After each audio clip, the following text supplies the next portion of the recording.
Alrighty, welcome back everyone. I am here playing some 10 plus 5 here on Lee Chess.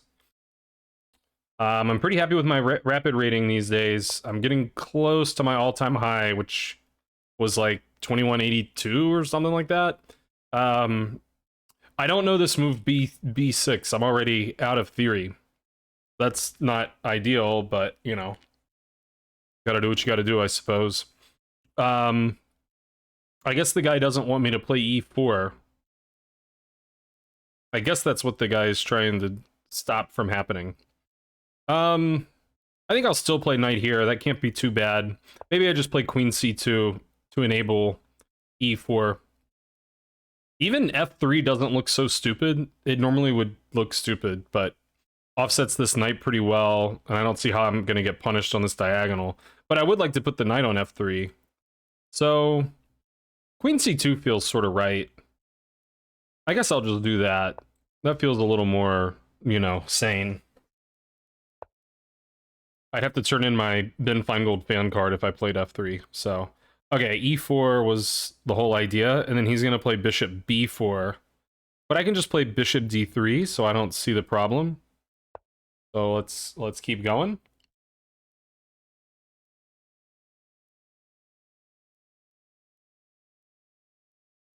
Black's letting me get a pretty big pawn center here. I'm going to look to get e5 in at the right moment.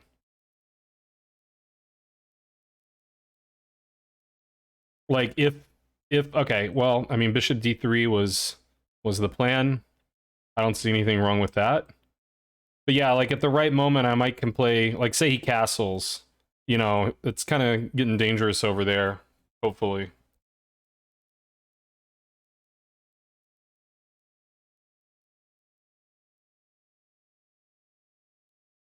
Yeah, I don't know the position, but it feels like it should be pretty good for white.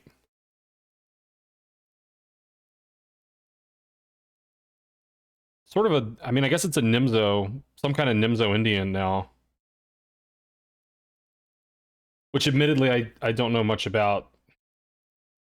Okay, well, he doesn't want to lose his pawn on h7, but he's still having to make sort of a, you know, nothing move. So knight f3 feels like the most natural way to continue, but I could consider maybe knight e2 if I think my knight has better prospects on some other square. I'm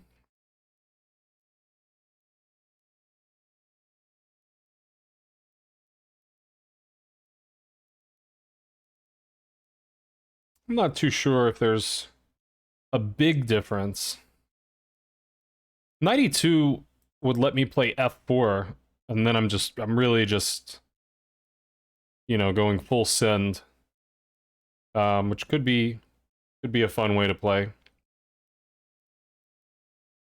I think I can just play for like a long-term advantage, though. I don't think I really have to like attack him.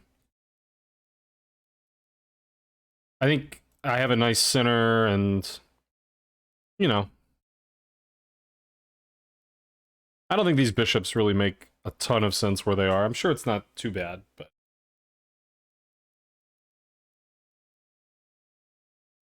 I'll just put all my pieces on good squares. And I think it'll be a little tougher for him because he doesn't have as much space.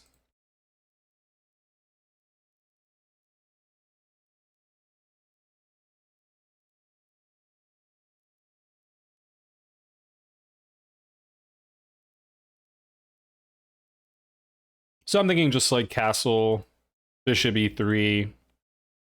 Nothing too flashy.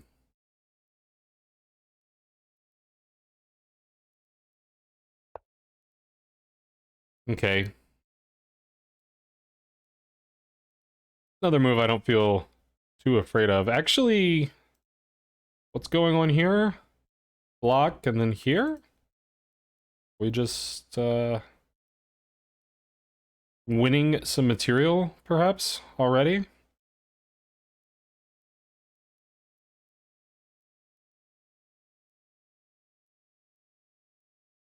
think maybe we are. Let's find out.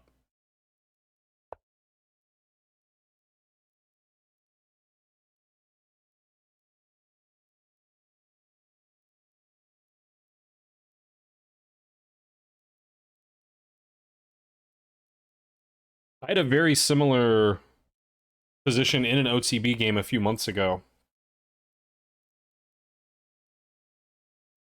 which came out of a Queen's Indian. This is also kind of looking like.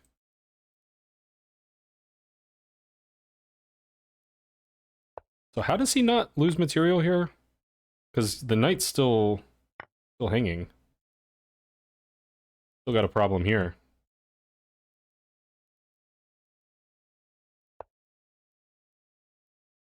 Okay. I suppose he might get some compensation, but I'm still taking it. So now this is hanging again. I guess I should just defend with queen c2.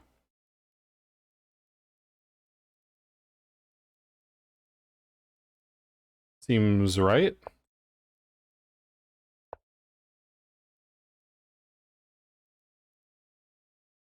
Gotta watch out for bishop a4 someday.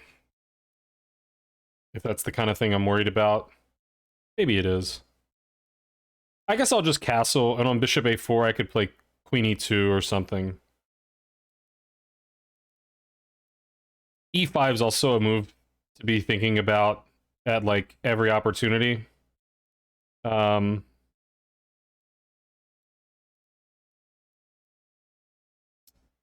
Yeah, I mean, pretty reasonable looking move. I guess he would take here. I guess that's what he'd do. So I guess I'll just castle. I've been having some... Okay, so he doesn't want that. Now this square, though, looking rather appealing. It's not super easy to maneuver my knight there. But maybe this kind of route could get the job done. I'm also thinking about a4 just to stop bishop a4. But I don't know that bishop a4 is like that big of a deal. It is a little annoying. If I play a4, then I have to leave these pieces there defending it. So I think I'm just going to work around that. I think I'm going to go for this maneuver. My knight's not really... And that also allows for f4, which might be desirable at some point. Yeah, let's just get in there. He might play... I mean, he can't play g6. This is dropping, so... This looks like long-term a fine square for the knight, and I can do this pivot if I need to.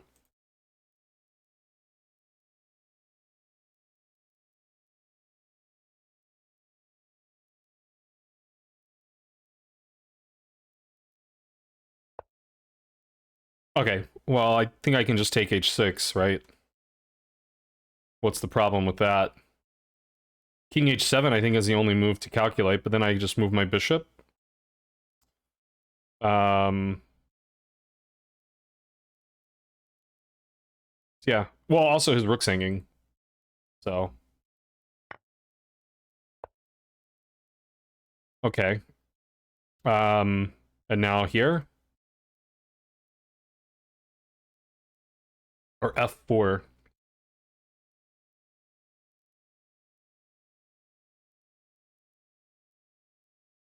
I'd love to make this pawn budge so I can free up all this stuff, but...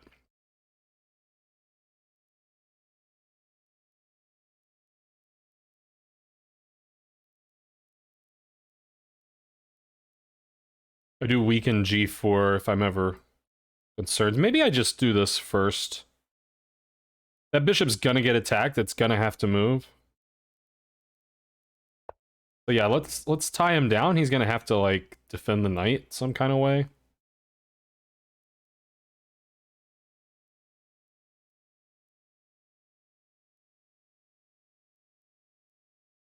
And then maybe f4 next. f4 also could maybe help me sneak the queen over here.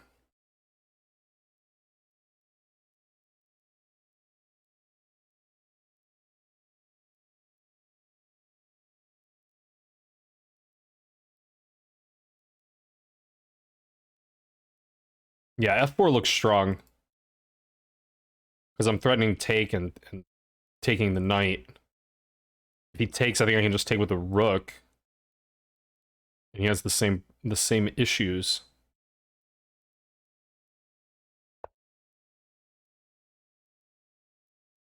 F5 is probably not a terrible move either.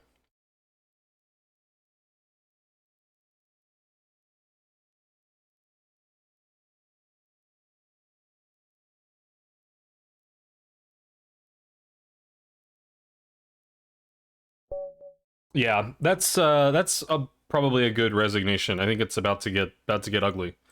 So okay, that was a nice quick win. I feel like I don't get those very often. Let's see what the computer has to say about it. It says I had 1 inaccuracy, no mistakes, no blunders, 19 Cinnapon loss. So first off, I need to learn like what the deal is with this opening. Queen's Indian accelerated. Okay, that name makes sense. Knight c3. These are all okay. Queen c2 is what all the masters are playing. I'm looking at the master database now. And usually black is playing d5. That's an interesting move. I assume I am supposed to just take it. Mm-hmm. And then play like e4. Yeah. These are all the most common moves in the master database. We get sort of a Grunfeld pawn structure. It feels like I would just be happy to have this with white. Okay, they play e5 here. That does, that's a bit annoying. My first instinct would be to play d5. Okay, but they just play knight f3. Yeah, okay, knight f3. Because black doesn't really... We're just defending this. Okay, I don't want to get too far down into that. I just wanted to have a little bit of understanding of what the opening ideas are here.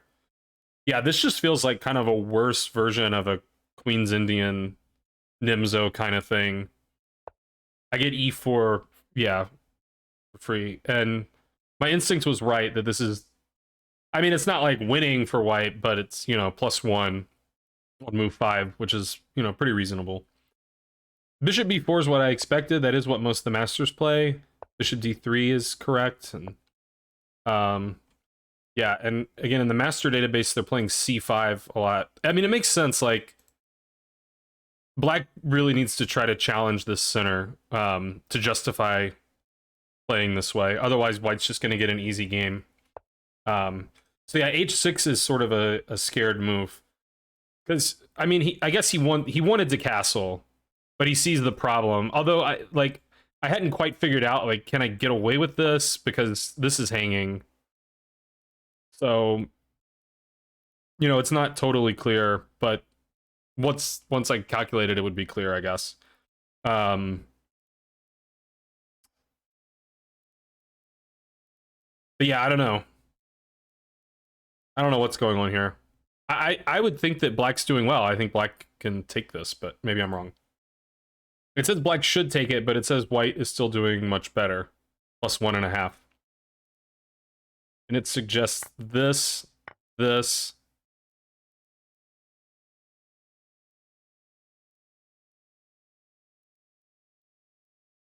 Yeah, and it's pointing out that if you take the rook, then we throw in... Oh, I'm sorry, that was the wrong piece. We throw in this first. Ah, man, and this is... The computer's pretty good. Not taking here, which I would be extremely tempted to do, but rather play queen d3. With the idea of playing to h3 with mating ideas. And it's giving this line. So we're down an exchange and a pawn, but yeah, this is not too good. And it's saying that, yeah, it's +3 for white. It's suggesting bishop e7, which I think is a hard move for black to find. But the point is that after any discovery, now the queen can block on h4. Okay, so we won't get too diverted there. Turn off the engine. So yeah, he wanted to prepare that, so he played h6, but obviously, you know, if black is having to play h6 in the opening, then then white should get either an initiative or a very comfortable game with just a lead in development. So this is where I made my one inaccuracy, and I played knight f3. And I'm trying to think what the best move might be. I also mentioned knight ge2. There's also f4 immediately, which I didn't. Maybe I did talk about that. I can't remember. I would sort of guess that if knight f3 isn't the best move, that f4 is. But let's see what the computer wants. It does want knight e2. Okay. So why is knight e2 so much better? Follow the computer line a bit. It suggests taking here. It suggests taking back with the pawn, which I would definitely agree with. Castles. Castles. It is wanting to play f4. Now, yeah, now it's debating between castles and f4. I could turn on the arrows for you guys. That might help. So I guess the point of 92 is just that f4 is going to be useful in some circumstances, and we want to stay out of the way. That makes sense. It's not that knight f3 is bad. It still says about +1 for white. Makes some sense. And then this move is just a blunder, it seems. It's suggesting that he should take here first. And yeah, that makes sense.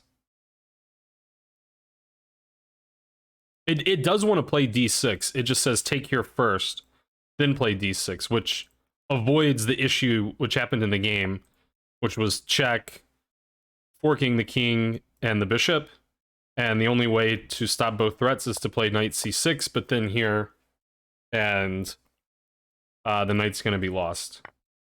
So this trade is fine. We still got the pin. Okay. And I think black did play it right, like queen d7. You know, at least he got a pawn for the piece, and these pawns are weak, but it's still a piece. So queen back.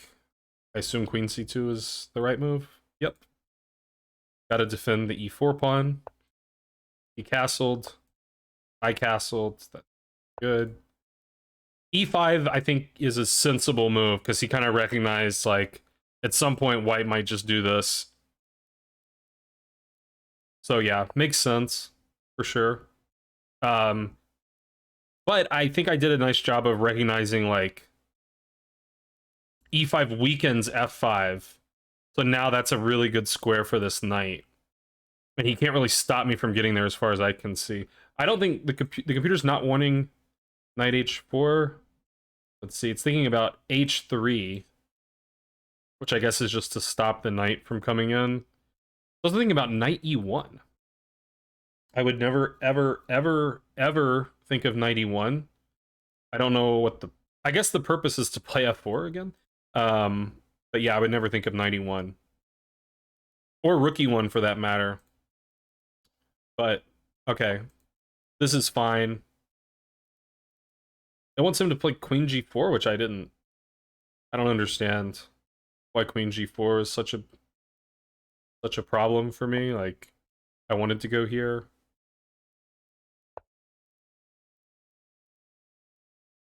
Oh, because now this is attacked 3 times. I didn't realize that. Okay. Yeah, so I actually have to be a little careful here. It's giving a funny line of bishop takes. I am threatening this fork. So bishop takes. And then f3.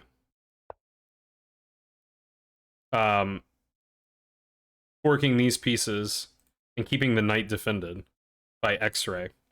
Interesting. And then it suggests this. Okay. That seems fine for all parties concerned. He played g6, which just hangs the pawn. And then the rook moved. I assume bishop g5 was the right move. It's fine. And then f4. Computer also approves of f4. That felt like the most, the quickest way to sort of get the ball rolling. So yeah, okay. Well, I guess that was a pretty good game. Hard to improve upon my play. I always like to see that. So hope you enjoyed this video. I'll see you in the next one. Take care.